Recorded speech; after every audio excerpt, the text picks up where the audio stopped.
Moving on to sales, we are having the grid filled of the sales that we have made in the company so far. In this list only, we can make the payments directly from this list. We have the bulk buttons like the delete, and we have the edit record buttons in the grid only. In the payments module, if we click on the payments, we are redirected to a page on which we can make a payment for a particular sale. Sorry. Here, if we make the payments, then the payments are stored in the database, and they are kept for the future reference. Next is the payment history. In this, we see the pop-up in which all the history details of the payments that have been made by the user till the date are stored and shown. After that, we'll be moving on to the consumptions module. The consumptions are basically for the departments that are present in the company itself internally. Here we can create the new department in the same manner. For my own company, I have created the .NET wing, the Java wing, and the PHP wing. These are the departments that I have created. Any kind of a consumption that is being made in the company, we can keep the record of that by creating the consumption request, and when that consumption has been fulfilled, we can create the consumption for that particular entry in the consumptions tab.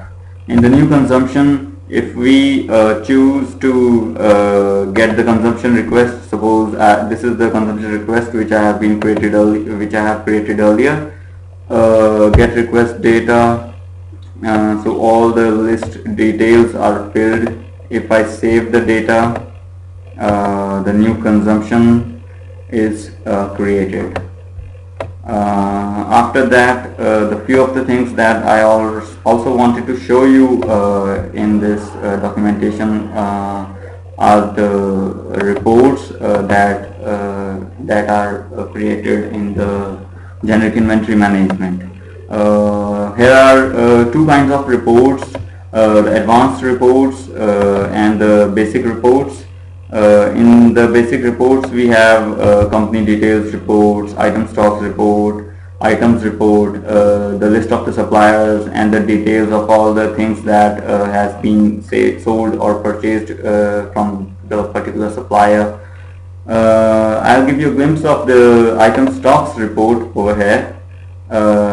When we click on the item stocks report, we are redirected to this page. Here we can see all the report all together by just clicking on the generate report button, or we can see the reports category wise by choosing a particular category. Suppose I choose the category electronics, and then I generate a report, then only the details of the electronics category will be shown in my report.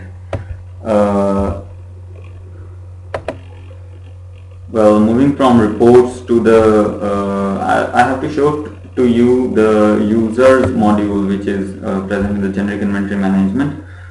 In the users module, we have the authority to create a new user. Suppose I'm creating a new user over here. Username can be anything. If I save the user, then for creating the new user, we have to fill in the username over here. Suppose I cancel the beep from center and I create a user by name Raman Gosal. So clicking on the save button, wait a second, yeah. So clicking on the save button, a new user will be created, and it will be listed in the list below where all the users for the particular company will be listed. And in the permissions module, we can create a new permission and assign that permission to that particular user.